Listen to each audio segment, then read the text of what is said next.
Hello everybody, it's Sephiroth4 for the weekly update. A few things today. First of all, SGDQ starts today in like 10 minutes actually, from me recording this anyway. So I'm going to probably not be streaming this week. I don't like streaming over SGDQ or any of the GDQs, but also a lot of people I know enjoy watching them. I enjoy watching them, and yeah, it's probably also better that I just take a break this week because I really need to catch up on sleeping.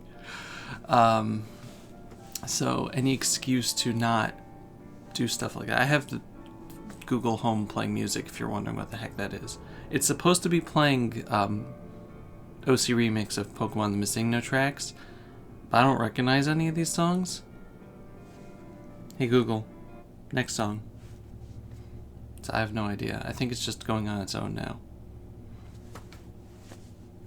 It's gone rogue. Yeah. So no streams this week. I know Vesperia just came back, but we got a good thing going. This is definitely not on it. I know we got a good thing going, but next week we will resume with all that good stuff. Or we should. We'll see you next week. I don't remember if next week is something else. We'll see. That's in the future, and the future is someone else's problem. It's future Dobie's problem. Videos this week should all be good. I had fun. Why does everything get so loud here? I'm just gonna put a pillow on that. I had some problems with the Twilight Princess video yesterday. It a voice effect I tried to give Uko looked fine in the video, but when it rendered, it slowly got out of sync, which was really weird. And like if I were to render chunks of the video, it would be fine and then slowly do it, and then like the next one would start off fine and slowly do it. But if I rendered like a large chunk, it would just slowly go. So I tried to like just render that area, and then insert it into the video and then re-render it. Except like the only small chunk of the video at the beginning that has Uko's voice was also like distorted, and I would have had to do like chunks of like 10 seconds each over like a few minutes of video, and then put them all in and then re-render that, and that would have been a mess. And I just decided to turn off the voice effect so you don't get demonic Uko, and I'm sorry. Maybe I'll release it as a lost episode or something, or introduce it way down the line. But yeah, for some reason my Sony Vegas was not having it. Yeah, you're just gonna have to get Uko's voice like this instead of like so I do apologize. As for other things, this past week was Father's Day. I went out with my dad and got a giant tool cabinet, which was awesome. He usually doesn't like buying stuff for himself, so we finally convinced him to buy something for himself, and he was very happy. Also this week, Bloodstained came out. This is my backer's copy. Look how fancy this is. Bloodstained campaign backer, woo! Box art is pretty neat too, but I like the case here. The game is pretty fun so far. I did a first impressions on it. You could check that out. And yeah, there's not really much to say. Like it's good. It's an Igavania, a Metroidvania game. Kogi Garashi. It's good. It's good. Koji Garashi? I don't know. It's good stuff. Koji Garashi.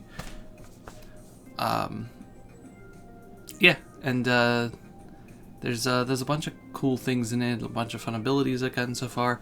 Looks like I'm going to be starting a new game on it because there was a bug that they had to patch, and the patch is coming out for PS4 this week, I think, or next week. But with the way the patch works, they couldn't get it to make previous versions of the game work. So once the patch comes out, you have to start a new game. So I'm just waiting on playing the game further until then because I don't want to get further on the game and then have to start it over. So that's kind of lame, but they said that they've been trying and there's really nothing they could do about it, so I understand. In terms of art this week, I got drawing of Chie from Persona 4. It's a better version on Twitter. I had a lot of fun with this one. I tried to give it more of like an art style from the game.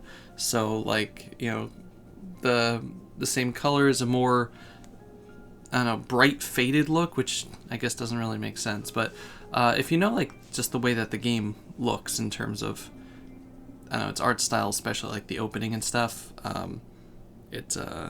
it fits, and I'm really happy with how it came out.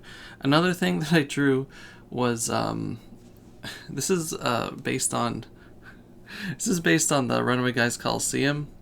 There's a moment where there was like there was a donation incentive. It's focusing on the reflection. There we go. There was a donation incentive that Jules was sad, and we had to make Jules happy. And then, like, once they made him happy, they put, like, music in the background of Yoshi's Island. It was like, you know, like the but it was just stuck on that. And it's like, as he just, like, slowly rose up out of his chair, and everyone's hands were going around, and Adriana's behind him, like, flapping her arms. So, I had to draw it, and it came out really great. And if it would focus on his eyes, he's just, look how happy this man is. So I enjoyed that a lot. I caught a shiny Snubbull in Pokemon Go. It just popped out of nowhere. It was crazy. Another Patreon drawing was Precipice Zack in Tycho from Penny Arcade's sweater. So the base for this, so the head was pretty much based on like other versions of Precipice Zack that I draw, but the body base was Nagito Komaeda from Danganronpa 2. You know, he had, that's like his exact pose, and I just like put it next to him. I like, okay, arms, fingers. So no, I did not trace it. But so I mean, if you look at it, it lines up like pretty well. I mean, I needed a pose, and Danganronpa, like, I have sprite sheets of all the characters in Danganronpa. Spritersresource.com is like amazing place. So I have like sprite sheets of all the Danganronpa characters. So I just it's like, okay, somebody here has to be crossing their arms, because that was one of the things I had to do for the video, for the picture. So it worked out. But yeah, I've made you into Nagito Komaeda. I don't think Zach has played Danganronpa, so he doesn't understand. But I'm sorry? ? Listen, it looks good. Okay, so this next one. So Miss Nella tweeted out this picture of her and Adriana's characters in Animal Crossing Pocket Camp. Come on, focus. Focus. Don't focus on sushi. Focus on this picture. It's focusing on sushi. There we go. It's like just as the polar opposites of how they are. So I said, wow, that would be great to draw. Like, do I draw them? Like, what kind of pose? So I finally decided for this, when I would drew it, it would be like a playing card. You know, like playing cards have like flipped images, since this is like opposites. And it came out like this, and I'm really, really happy. So the way that this goes, let's just get a focus on that too. There we go. So I did a symmetrical ruler that let me like draw, you know, one side, and it drew a flipped rotated image on the other for like the base bodies, and then drew out like the dimensions. So that's why they're more or less parallel to each other. But I love how it came out. I did a lot of work, like a lot of little work for the detail, like on the dress and the tiara, and that spiderweb was really fun to draw. And just like all the little things here, but I really love how it came out. And so far, Adriana saw it and she liked it. And Miss A is gonna get to it just because she's been very busy lately. But yeah, that was pretty much that. Printed out pictures, but they're not drawings. These are pictures from all the MagFests I've been to. So good times, but you're not going to see it right now because SGDQ is about to start, and I want to watch it. But anyway, videos this week are normal, no streams. Stay awesome. And yeah, that's been it. Thank you all very much for watching. This has been Sephiroth Level 4 with Weekly Update. Goodbye, everybody. Bye-bye.